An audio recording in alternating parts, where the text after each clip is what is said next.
Bonjour, dans cette vidéo, on va essayer de corriger le dernier exercice de cette série. Donc c'est un exercice sur les fils. Je lis l'énoncé de cet exercice. Un palindrome est un message qui se lit de la même manière de gauche à droite et de droite à gauche. Écrire la fonction écrire message qui stocke dans une file le contenu d'un message tapé par un utilisateur, puis écrire la fonction palindrome qui détermine si le message est bien un palindrome. Pour cela, vous utiliserez entre autres un pile. Donc, comme vous voyez, l'objectif de cet exercice, c'est de déterminer tout simplement si un message qu'on suppose tapé par l'utilisateur est un palindrome ou non. Un palindrome, c'est quoi? C'est tout simplement un message ou bien une chaîne de caractères qu'on peut lire de la même manière de gauche à droite et de droite à gauche.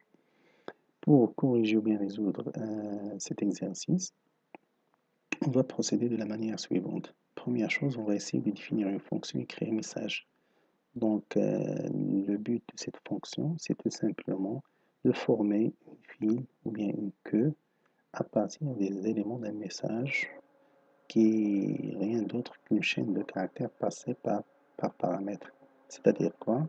Tout simplement, on va former une file à base ou bien à partir des éléments qui sont des caractères du message qu'on va passer par paramètre. Au niveau de la deuxième fonction, la fonction est palindrome. Donc, c'est une fonction qui va utiliser cette première fonction écrire message pour former dans un premier temps la file, pardon. Et puis, on va utiliser une pile et on va essayer de comparer les éléments des deux structures pour savoir si le message est un palindrome ou non. Donc, premièrement, je vais essayer de faire un petit rappel sur ce qui est une file ou bien une queue. Donc, la première chose, une file est une structure de données linéaires, comme le cas des piles, des listes chaînes, etc. Pour la représenter, on peut soit utiliser un tableau ou tout simplement utiliser une liste chaînée. Autre chose, une file se base sur le principe du PAPS. Donc, le PAPS, c'est quoi? C'est l'acronyme des mots premier arrivé, premier servi. C'est-à-dire quoi? C'est que lorsqu'on veut ajouter un nouveau élément, et là on parle de l'opération d'enfilement ou bien d'enqueue, cet élément va s'ajouter en dernier, c'est-à-dire après le dernier élément de la file. D'accord? Et puis si on veut retirer un élément de la file, donc on va retirer celui-là. Donc normalement l'élément qui est en tête ou bien l'élément qu'on suppose l'ancien élément des éléments de la file. Donc, comme vous voyez ici, pour définir une file, on aura besoin de deux structures. Une structure qui définit les éléments qu'on appelle nœuds de la file, et puis la structure qui va définir la file elle-même. D'accord? Si je suppose qu'on a l'exemple suivant, donc si je suppose que le premier élément a l'adresse physique 100, le deuxième 200 et le troisième élément 300, donc, au niveau des deux champs de la structure que bien file, donc first, normalement, c'est le premier champ qui est un pointeur de type nœud qui pointe vers le premier élément de la file. Et puis là, c'est le deuxième champ de la structure que qui pointe vers le dernier élément de la file. D'accord? Donc, nous avons dit que les éléments, bien les nœuds d'une file, utilise donc le type, un type qu'on définit à l'aide d'une structure, donc struct qnode, donc chat data, puis struct qnode étoile next. Donc vous voyez ici, donc on a la partie donnée ou bien la partie information. Dans notre cas, on traite des caractères, donc on va déclarer le type comme étant un type chat, d'accord? Puis pour le deuxième champ, c'est quoi? C'est tout simplement un pointeur appelé next qui pointe vers l'élément suivant. Donc les nœuds de la file sont de type qnode composé de deux champs. Premier champ data, donc qui représente l'information traitée, et puis le deuxième champ next qui est un pointeur vers l'élément suivant.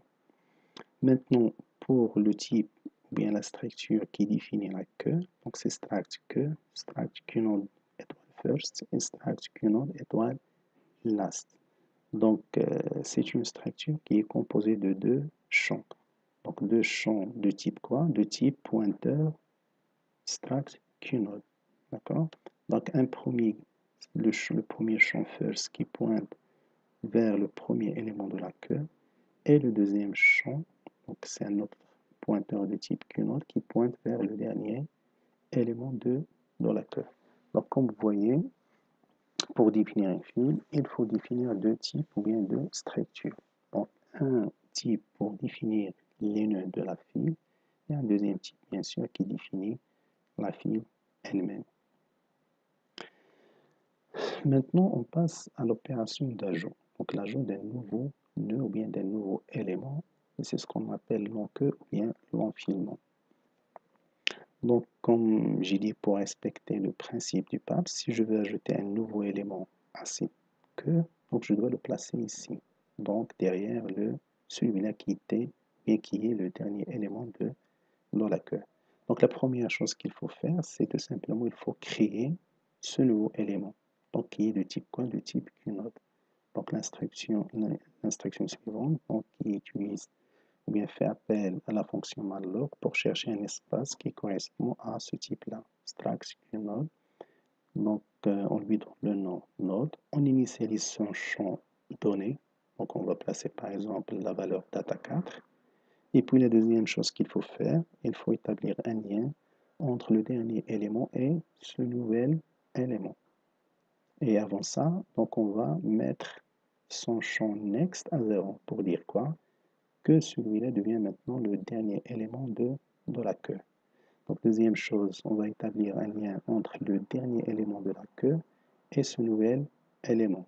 Donc, via l'instruction suivante, QLast, donc Q c'est le nom de la queue, last son champ last, son champ next, donc c'est ce champ-là, on lui donne quoi? On lui donne la valeur de node, c'est-à-dire l'adresse physique de ce nouvel élément.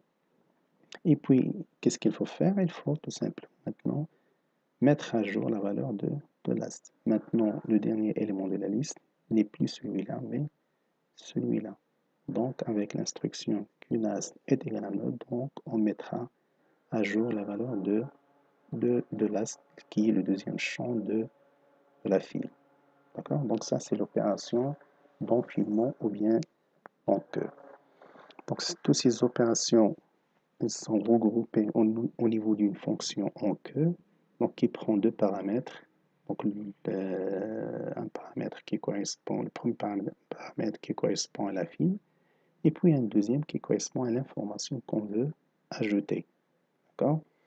Donc, la première instruction, c'est la création de l'élément. Puis un test, on vérifie si on arrive à faire une allocation mémoire pour cet espace. Si oui, qu'est-ce qu'on va faire? Donc, on va initialiser son champ data par la valeur passée en paramètre. Et puis, on va faire un petit test pour vérifier. Donc, ça, c'est un cas particulier lorsque la file est vide. Donc, c'est Q first est égal à 0, c'est-à-dire que son champ first ne pointe sur aucun élément, c'est-à-dire quoi? Que la file est vide.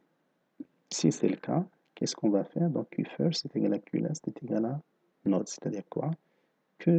Qu'on aura une file qui va pointer sur un seul élément, bien composé d'un seul élément. Et par conséquent, ces deux champs first et last vont pointer sur le même élément. Sinon, si on est dans le cas général, donc on va faire les opérations suivantes. QLast next est égal à node. Donc, pour que le dernier élément pointe sur ce nouvel élément, QLast est égal à node.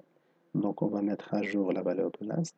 Node next est égal à 0. On va marquer ce nouvel élément comme étant le dernier élément de la file. Et puis, on va retourner 0 pour dire quoi? Que l'enfilement s'est bien passé. Maintenant, on passe à l'opération de défilement ou bien la suppression d'un nœud. Donc, c'est ce qu'on appelle le déqueue.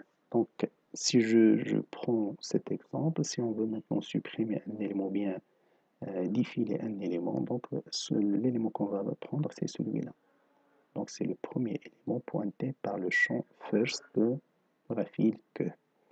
Pour faire ceci, la première chose qu'il faut faire, donc on va déclarer un pointeur temporaire qui va pointer sur cet élément. D'accord? Donc struct node TMP est égal à Q first.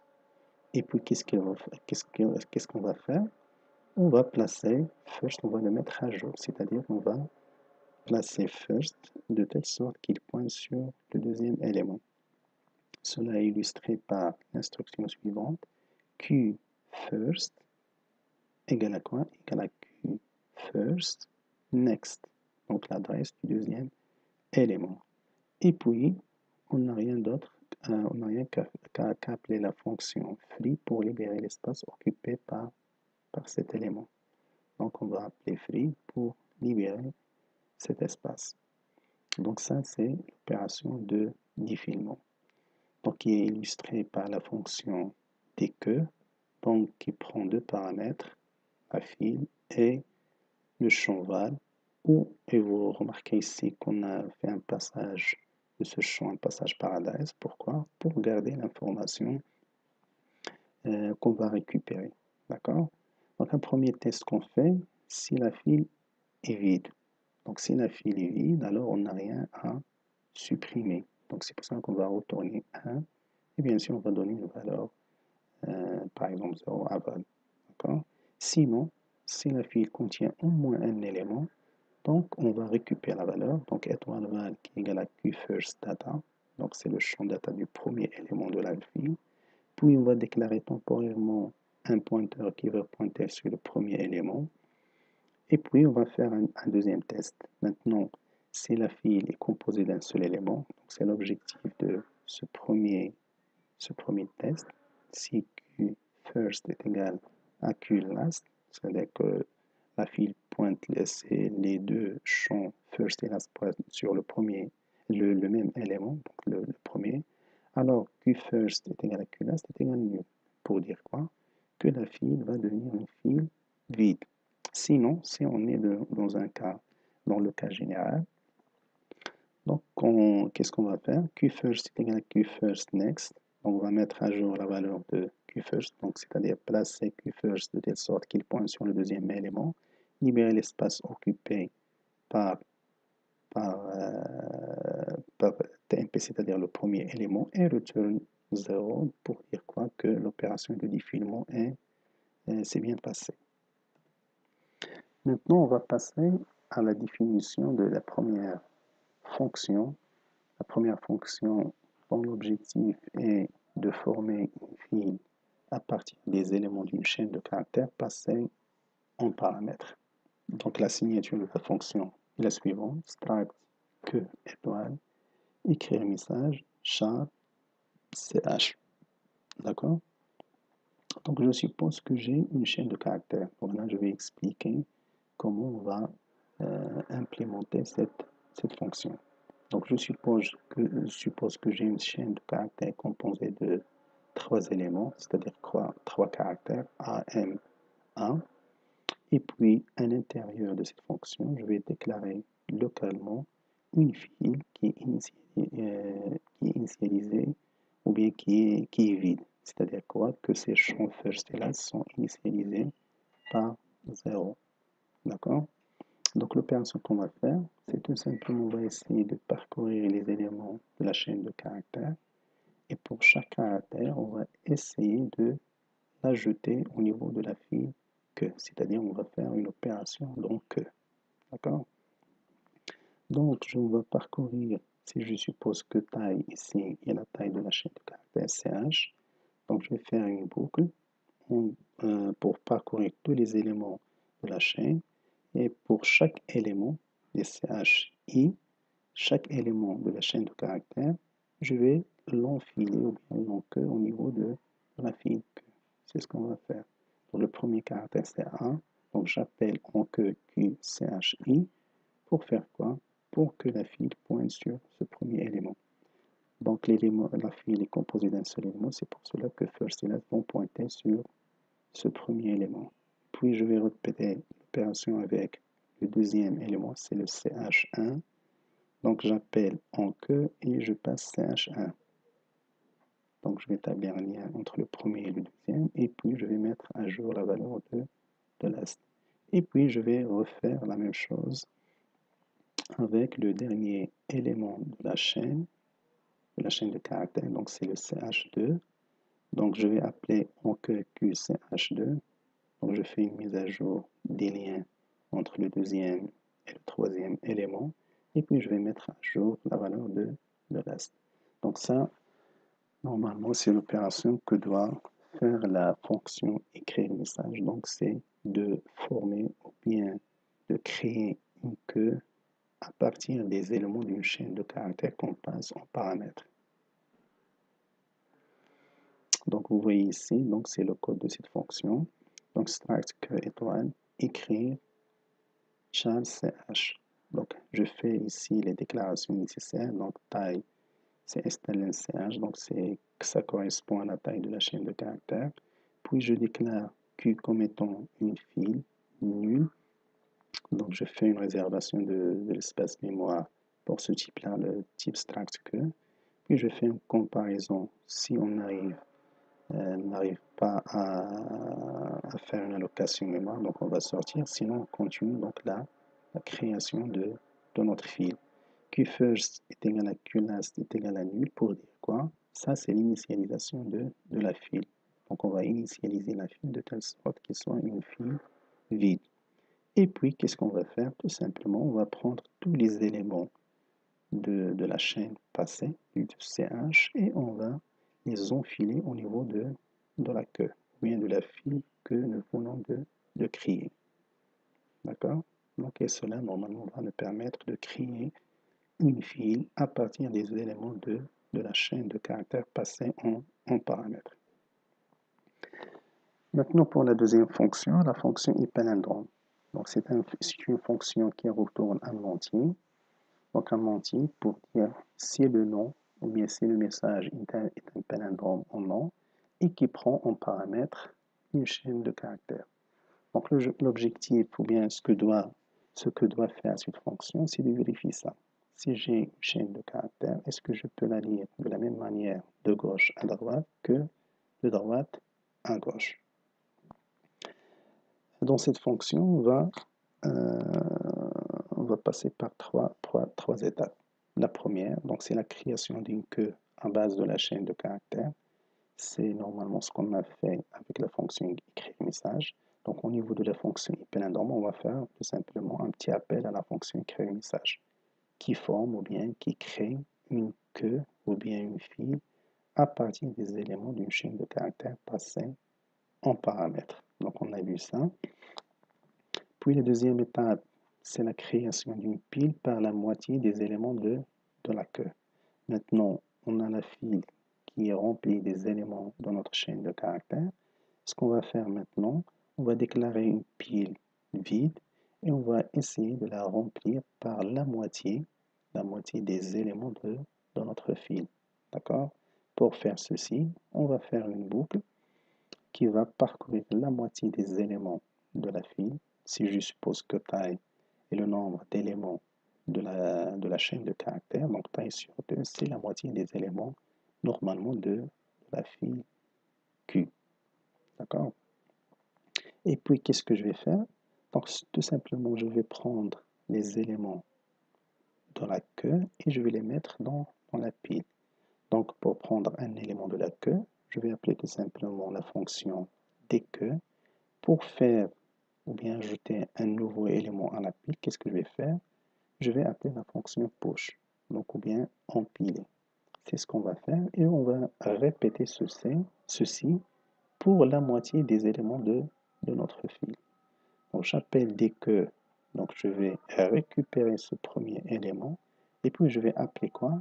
Push pour l'insérer ou bien l'empiler au niveau de la pile. D'accord? Maintenant, je vais refaire la même chose pour le deuxième élément de la file. Donc un dès que, puis un push, un empilement au niveau de la pile. Donc ça, c'est l'objectif de la deuxième étape. Maintenant, reste à faire quoi? À faire une comparaison entre les éléments de la file et les éléments de la pile. Toujours une boucle, donc qui va tourner un nombre qui correspond à la moitié des éléments de la file. Et puis au niveau de cette boucle, qu'est-ce qu'on va faire? on va essayer de prendre des éléments de la file qu'on va comparer avec les éléments qu'on va prendre de la pile. Si jamais on rencontre ou bien on trouve deux éléments qui sont différents, cela veut dire quoi? On va sortir et on va savoir ou bien dire que le mot ou bien le message n'est pas un palindrome. Sinon, si tous les éléments de la file correspondent ou bien sont les mêmes que les éléments de la pile, à ce moment-là, on va sortir avec une information pour dire quoi? Que le message est un palindrome. D'accord? Donc, je récupère le premier élément de la queue. Donc, c'est-à-dire, j'appelle des queues. D'accord? Je vais le mettre au niveau d'une variable de type chat. Donc, c'est un caractère. Je refais la même chose avec l'élément, le premier élément de la pile. Donc, C2 que je vais placer dans une variable C2. Donc, par exemple, dans notre cas, on a MM. Et puis, je vais faire quoi? Je vais faire une comparaison entre ces deux éléments. D'accord? Donc, si jamais deux éléments se diffèrent, cela veut dire quoi? Que le mot n'est pas un palindrome. Sinon, on continue à refaire ceci avec tous les éléments de la file et de la pile. Et si on n'a pas sorti avec ce return 0, cela veut dire quoi? Qu'on va sortir avec une autre information qui dit quoi? Qui dit que l'élément, bien, pardon, le message ou bien la chaîne de caractères est un palindrome. D'accord? Donc là, on résume le code de la fonction palindrome. Donc, je vais mettre ici T1 et T2 de variables. Donc, T1, je vais mettre donc strling.ch pour 102. C'est tout simplement pour savoir si la taille de la chaîne de caractères est paire ou bien impaire. Et puis, dans T2, je vais mettre la longueur, la moitié de la longueur de la chaîne. Déclaration d'un entier que je vais utiliser comme compteur au niveau des boucles que je vais utiliser, puis déclaration de val C1 et C2 comme étant des caractères. Puis string étoile P nul, donc déclaration d'une pile, et déclaration d'une file, struct que étoile Q. Q est égal à écrire un message CH, donc là je fais quoi? Je crée ou bien je forme une file à base des éléments du message passé en paramètre, c'est le CH. Puis, for i est égal à 0 et inférieur à t2, la moitié des éléments de la chaîne de caractères. Qu'est-ce que je vais faire? Je vais remplir la pile par les éléments que je vais défiler à partir de la queue. D'accord? Donc, je vais former la pile par la moitié des éléments que j'avais au niveau de la file. Puis, je vais faire un test ici. Si T1 est différent de 0, c'est-à-dire quoi? Que si T1 est impair. À ce moment-là, je vais faire quoi? Un dès que je vais retirer cet élément, l'élément impair de la queue. Sinon, donc je fais les comparaisons entre les éléments de la queue et les éléments de la file. Donc dès que Q c'est 1, donc je vais retirer ou bien défiler le premier élément de la file et puis pop étoile P que je vais mettre dans C2, je vais retirer aussi ou bien dépiler le premier élément de la pile. Je fais une comparaison entre les deux variables, C1 et C2. Si les deux variables et les deux valeurs sont différentes, je sors par la valeur 0 pour dire quoi? Que le message n'est pas un palindrome. Si je continue à faire ceci et je ne vais pas trouver deux éléments qui sont différents, cela veut dire quoi? Que tous les éléments de la pile sont les mêmes ou bien sont équivalents aux éléments de la file. À ce moment-là, je vais sortir par une information, l'information 1, pour dire quoi? Que le message est un palindrome.